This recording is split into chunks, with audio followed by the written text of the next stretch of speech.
আসসালামু আলাইকুম। আন্তর্জাতিক সর্বশেষ আপডেট সংবাদে আপনাকে স্বাগতম। শুরুতেই জানিয়ে দেব সংবাদ শিরোনাম। শুরুতে জানিয়ে দেব ইসরায়েলে হুথির ব্যালিস্টিক ক্ষেপণাস্ত্র হামলা।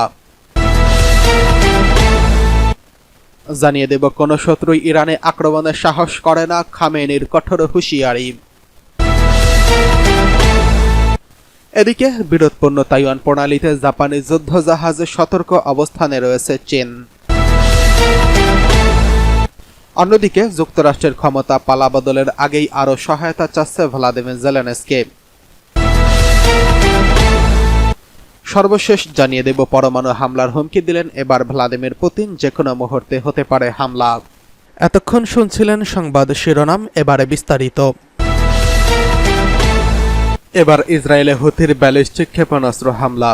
ইসরায়েলি গণমাধ্যম জানিয়েছে ইয়েমেনি সশস্ত্র বাহিনী দখলকৃত ভূমি লক্ষ্য করে ব্যালিস্টিক ক্ষেপণাস্ত্র ছুড়ছে। ওই প্রতিবেদনে বলা হয়েছে বৃহস্পতিবার রাতে তেল আবিবের বেশ কিছু এলাকায় সাইরেন বাজতে শোনা যায়। ইসরায়েলি সামরিক বাহিনীর দাবি, তারা ইয়েমেন থেকে আসা একটি ক্ষেপণাস্ত্রকে আকাশে ধ্বংস করছে। টেলিগ্রাম বার্তায় ইসরায়েলি সামরিক বাহিনী জানিয়েছে অ্যারো এরিয়াল ডিফেন্স সিস্টেমের মাধ্যমে ইয়েমেন থেকে আসা ক্ষেপণাস্ত্রটি ধ্বংস করা হয়েছে। ক্ষেপণাস্ত্রের ধ্বংসাবশেষ ভূমিতে পড়া সাইরেন ও বিস্ফোরণের শব্দ শোনা গেছে। ইসরায়েলি গণমাধ্যম জানিয়েছে প্রায় ২০ লাখ বসতি স্থাপনকারী এই আক্রমণের ভয়ে নিরাপদে আশ্রয়ে গেছেন। দৌড়ে আশ্রয় নিতে গিয়ে অন্তত ২০ জন আহত হয়েছেন। বেন গুরিয়ান বিমানবন্দরে কার্যক্রম এই সময় বন্ধ করে দেওয়া হয়। ইয়েমেনের সামরিক বাহিনী জানিয়েছে ইসরায়েলের কথায় কেউ আর বিশ্বাস করছে না, তারা হুথির বিবৃতির দিকে তাকিয়ে আছে। কোন শত্রুই ইরান আক্রমণের সাহস করে না, হুঁশিয়ারি ইমাম খামেনির। প্রতি বুধবার ইরানের পবিত্র প্রতিরক্ষা সপ্তাহ পালিত হয়। এটা উপলক্ষে তেহরানে আয়োজিত এক অনুষ্ঠানে ইরানের সর্বোচ্চ ধর্মীয় নেতা আয়াতুল্লাহ আলী খামেনি বেশ কিছু মন্তব্য করেছেন। তিনি বলেন, ইরানের দৃঢ় প্রতিরোধ ক্ষমতা ও স্থিতিশীলতার কারণে শত্রুরা ইরান আক্রমণের সাহস করে না। ইমাম খামেনি আরও বলেন, ইসলামী বিপ্লব এবং ইসলামী প্রজাতন্ত্রের আওয়াজ এখন বিশ্বব্যাপী অন্যায়ের বিরুদ্ধে জোরালোভাবে উচ্চারিত হয়। আয়াতুল্লাহ খামেনি অভিযোগ করেন, শত্রুরা ইরানের বিরুদ্ধে মানবাধিকার লঙ্ঘন এবং পারমাণবিক কার্যক্রমকে অজুহাত হিসেবে ব্যবহার করছে। তিনি এই সময় স্পষ্ট করে বলেন, ইরানের বিরুদ্ধে এসব ইস্যু প্রকৃত উদ্দেশ্য নয় এবং বরং ইসলামী প্রজাতন্ত্রের কণ্ঠস্বর দিয়ে দমিয়ে রাখাই তাদের মূল লক্ষ্য। খামেনির আঞ্চলিক পরিস্থিতি প্রসঙ্গে ফিলিস্তিন ও লেবাননের সাম্প্রতিক ইসরায়েলি হামলাগুলোর বিষয়ে আলোচনা করেন। তিনি এই ঘটনাগুলোকে ইরানের বিরুদ্ধে আরোপিত যুদ্ধের সঙ্গে তুলনা করেন। ইমাম খামেনি দাবি করেন, যুক্তরাষ্ট্র ইসরায়েলি অপরাধ সম্পর্কে সচেতন, বরং তারা এতে জড়িত। তিনি বলেন, আসন্ন মার্কিন নির্বাচনে জয়ী হতে ইসরায়েলি সরকারের প্রতি সমর্থন দিয়েছে মার্কিন প্রশাসন।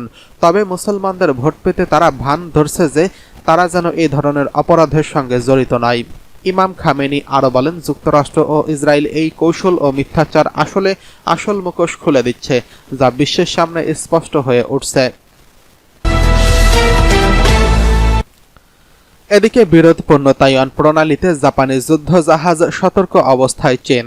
তাইওয়ান প্রণালীর বিরোধপূর্ণ জলীয় সীমায় প্রবেশ করছে জাপানি যুদ্ধজাহাজ। জানা গেছে, জাপানের নৌবাহিনীর ডেস্ট্রয়ার জেএস অস্ট্রেলিয়া ও নিউজিল্যান্ডের জাহাজকে সঙ্গে নিয়ে উত্তর থেকে দক্ষিণ প্রণালী অতিক্রম করে।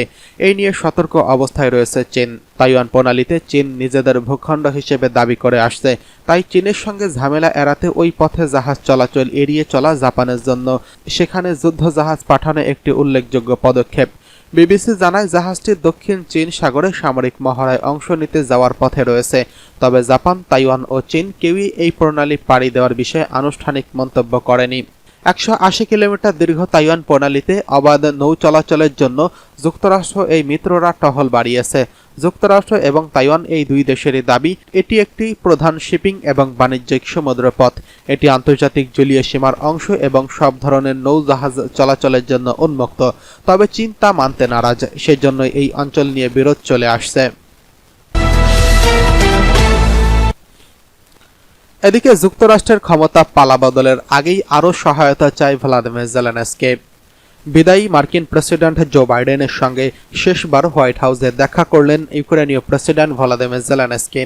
প্রায় শেষবারের মতো ইউক্রেনের জন্য বাড়তি $240 কোটি অঙ্কের সামরিক সহায়তা মঞ্জুর করলেন বাইডেন। জানুয়ারি মাসে প্রেসিডেন্ট হিসেবে তার মেয়াদ শেষ হওয়ার আগে আরও $550 কোটি অঙ্কের সহায়তার আশ্বাস দিলেন তিনি। এরপর কে নতুন মার্কিন প্রশাসনের হাল ধরবেন সেই বিষয়ে অনিশ্চয়তা সত্ত্বেও বাইডেন প্রশাসন বলেন, এখন আমরা ইউক্রেনের সঙ্গে আছি, ভবিষ্যতেও থাকব। আমেরিকার প্রেসিডেন্ট নির্বাচনের আগে ঠিক জেলেনস্কি চরম অনিশ্চয়তার মুখে পড়ছেন। ডেমোক্র্যাট দলের প্রেসিডেন্ট পদপ্রার্থী এবং বর্তমান ভাইস প্রেসিডেন্ট কমলা হ্যারিস নির্বাচনে জিতলে ইউক্রেনের জন্য মার্কিন সহায়তা অব্যাহত থাকবে এমন আশ্বাস পেয়েছেন তিনি। কিন্তু রিপাবলিকান দলের পদপ্রার্থী ডোনাল্ড ট্রাম্প আবার হোয়াইট হাউসে প্রবেশ করলে সেই সংহতি প্রবল ধাক্কা খাবে, সেই বিষয়ে কোনো সন্দেহ নেই। ট্রাম্প প্রয়োজনে ইউক্রেনের ভূখণ্ডে কিছু অংশে রাশিয়ার কর্তৃত্ব মেনে নিতে আপোষে পথে এগোনোর ইঙ্গিত দিয়েছেন। হ্যারিস ট্রাম্পের বিরুদ্ধে রাশিয়ার প্রেসিডেন্ট ভ্লাদিমির পুতিনের নীতির প্রতি সমর্থনের অভিযোগ এনেছেন।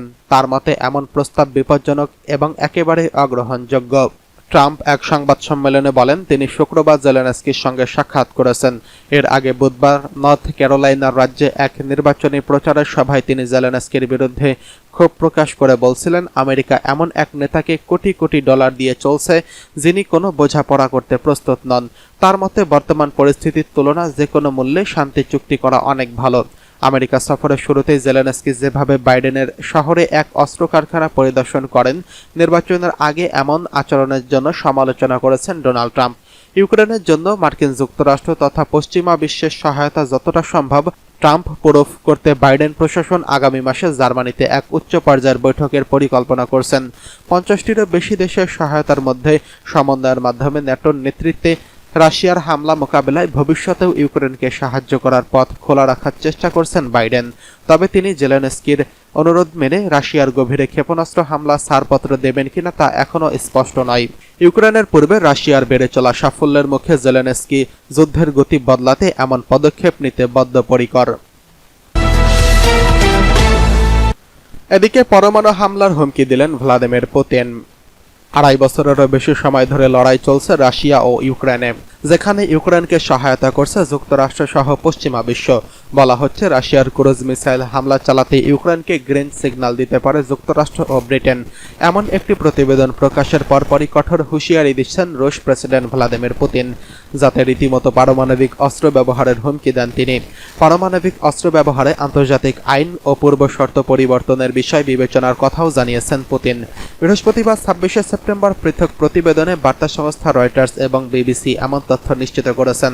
রয়টার্সের প্রতিবেদনে বলা হয়, প্রেসিডেন্ট পুতিন গত বুধবার পশ্চিমা বিশ্বকে সতর্ক করে দিয়ে বলেছেন, যদি প্রচলিত ক্ষেপণাস্ত্র দিয়ে রাশিয়ায় আঘাত করা হয় তাহলে পারমাণবিক অস্ত্র ব্যবহার করে এর জবাব দিতে পারবে রাশিয়া। কোনো পরমাণু শক্তিধর দেশের সমর্থনে যদি কোনো দেশ রাশিয়ায় হামলা চালায় তবে সেটি যৌথ হামলা বলে বিবেচনা করা হবে। এতে করে বোঝা যায় রুশ ভূখণ্ডে ইউক্রেনের ক্ষেপণাস্ত্র হামলা চালালে পারমাণবিক অস্ত্র দিয়ে এর জবাব দিবে রাশিয়া। তথ্য বলছে বিশ্বের সবচেয়ে বেশি পারমাণবিক অস্ত্র রয়েছে রাশিয়ার হাতে। বলা হচ্ছে মোট পারমাণবিক অস্ত্রের 88% রয়েছে রাশিয়া ও যুক্তরাষ্ট্রের হাতে। মূলত চলমান ইউক্রেন যুদ্ধে সাহায্য করার পরিণাম সম্পর্কে আগেভাগেই হুঁশিয়ারি দিয়ে রাখলেন ভ্লাদিমির পুতিন। এর আগে নিজেদের বিরুদ্ধে ধ্বংসাত্মক মনোভাব পোষণকারী দেশের তালিকা প্রকাশ করল রাশিয়া। এই তালিকায় 47টি দেশের নাম উল্লেখ করেছে দেশটি। গত শুক্রবার রাশিয়ান বার্তা সংস্থা তাসের এক প্রতিবেদনে এই তথ্য জানানো হয়েছে। প্রতিবেদনে বলা হয়েছে, রুশ প্রধানমন্ত্রী মিখাইল মিশুস্তিন দেশগুলোর এই তালিকার অনুমোদন দিয়েছেন।